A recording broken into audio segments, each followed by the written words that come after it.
Hello,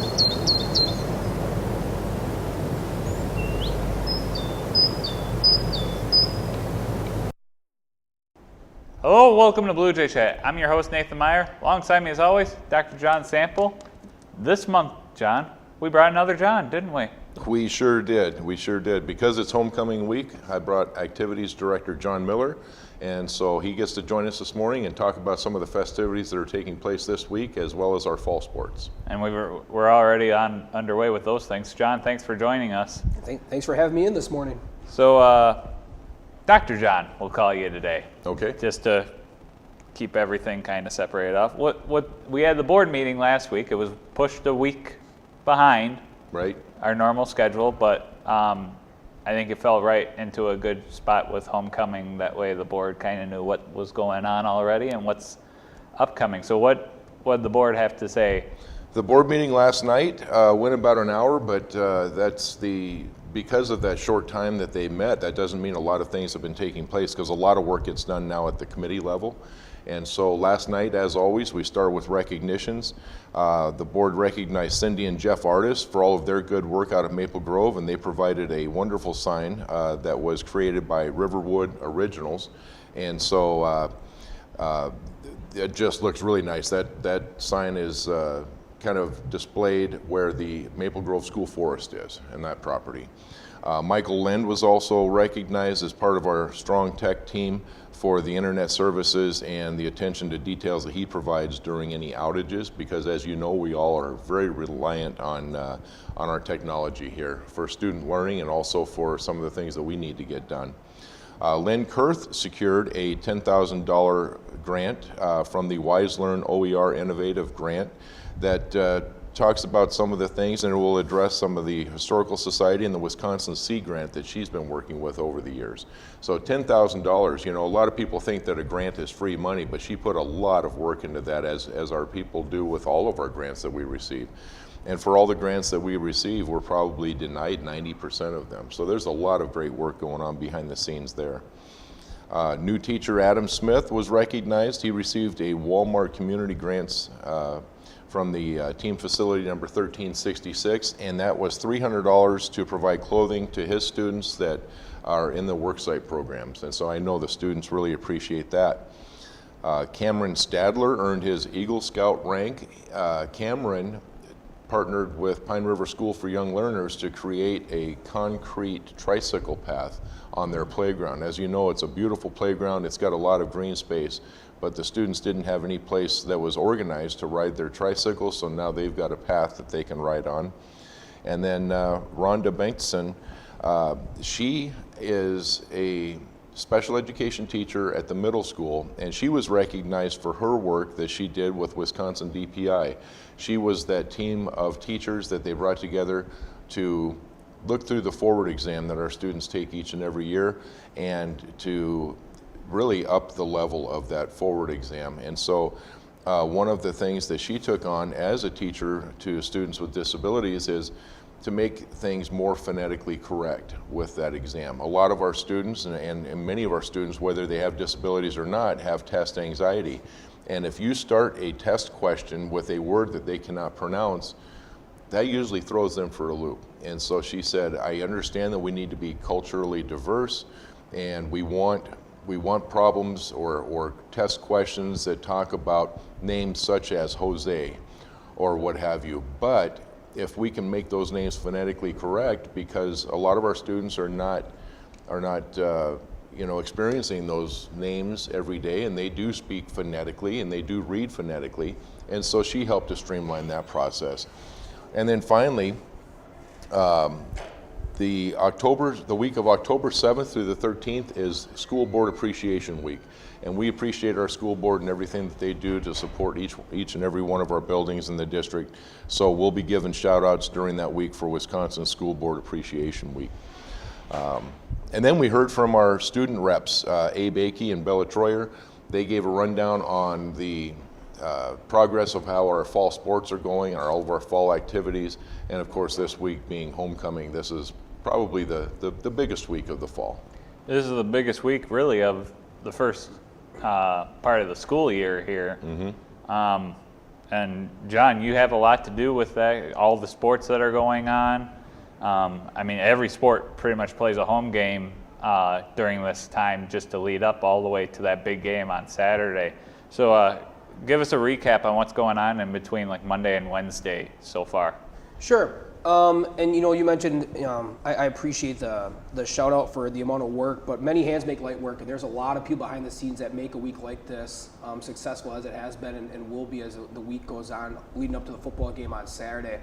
Whether it's staff members, our coaches, our student athletes, everybody's putting in time, practice, preparation, things like that. I mean, even think about the classes putting their skits together. Class advisors doing things during flex for float building and things like that. There's a lot that goes on behind the scenes for this week that makes that go on. We've had events throughout the week. It started Monday night. We had our Powder Puff football game, our annual Powder Puff football game. The weather was really nice, probably the nicest day of the week that we've had so far. We had a great attendance from our community and from our school there. Ended up with the seniors winning with a 14-8 win in that game. So that was really exciting for everybody. Kind of got the week started off. What also was really interesting and great about that event, there was a $2 admission fee put on by the student council. However, those $2 was split. And so $1 of that $2 admission went towards the Juvenile Diabetes Association, and the other dollar of that $2 went towards the Nest here at Merrill High School. So two great causes being supported by our community and our students from that event. Do we have an admission count on how many people came in? We had just over 400 people wow. At that event last night, or on Monday night. Nice. That's great turnout. Absolutely. Okay. I know Tuesday we had a few soccer games. Yep. Yep, we had our boys host. I believe we hosted East for the soccer game the other night. Maybe didn't go the way as far as Merrill would have liked in the win-loss column, but our kids competed really hard. Coach Wallace in his first year. Our boys are much improved. They're competing at a high level and improving every game. Perfect. So then coming up this week, I mean, we have a few sports tonight, I believe. We do. Yep, we do. Actually, tonight we will be hosting, our volleyball team hosts Marshfield tonight. It's also middle school team recognition night, so they're going to recognize our youth members of the volleyball program at that event tonight as well. That will be going on here. 7 o'clock for the varsity, 5:30 for the JV2 matches. Perfect. And then before we get into the big game on Saturday, we got to talk about that swim team because they've been doing so great so far, haven't they? Yeah, our swim team has been making incredible strides as well.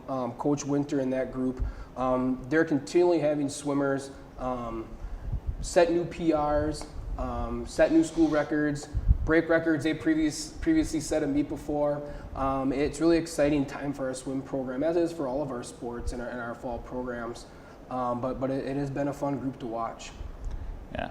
So then Friday we have the homecoming assembly, Dr. John, and that's always a fun time, just seeing what all the kids have worked on, and even the staff with their staff skit. It's always fun.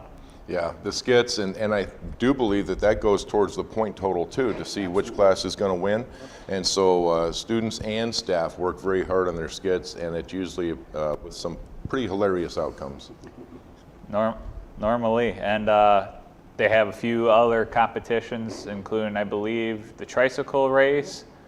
Tug of war has always been one of the main attractions.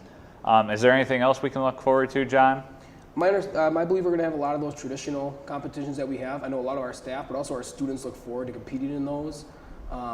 There might be a few wrinkles or maybe a few new add-ins this year, but they will have, as you mentioned, like the tricycle race, the tug of war, and things like that, as our students and our faculty look forward to those. Perfect. And let's not forget the window judging. Gerald Beyer and I judge the windows throughout the town each year, and so we have a good time awarding points to those students that are, have some artistic talent and really portray the spirit of the game. And we appreciate our community partners too that allow their windows to be decorated. And so the spirit from homecoming week is not just here on campus, but it goes out throughout the community as well. And it's not just our student athletes either. It's every student. Homecoming finds a way to bring everybody together in the spirit of just our school. Be proud of your school. Yeah. And it's it's like you said, the artistic kids, the student athletes, and everywhere in between. Sure. Because not every kid is athletic and can join football. Sure. And homecoming, the true spirit of homecoming is to welcome back the alumni, and what better way to welcome them back than for them to see J Stadium, which was a community project, of course, and to get everybody involved and just really school pride. And so even the Silver Emmers, I always look forward to that. We're going to have a new class, an induction ceremony for the new Silver Emmers, and those are those football athletes that actually lettered 25 years ago. And then we have Golden Emmers from 50 years ago, and we actually have a couple of Diamond Emmers too that lettered 75 years ago. So I have some very large shoes to fill.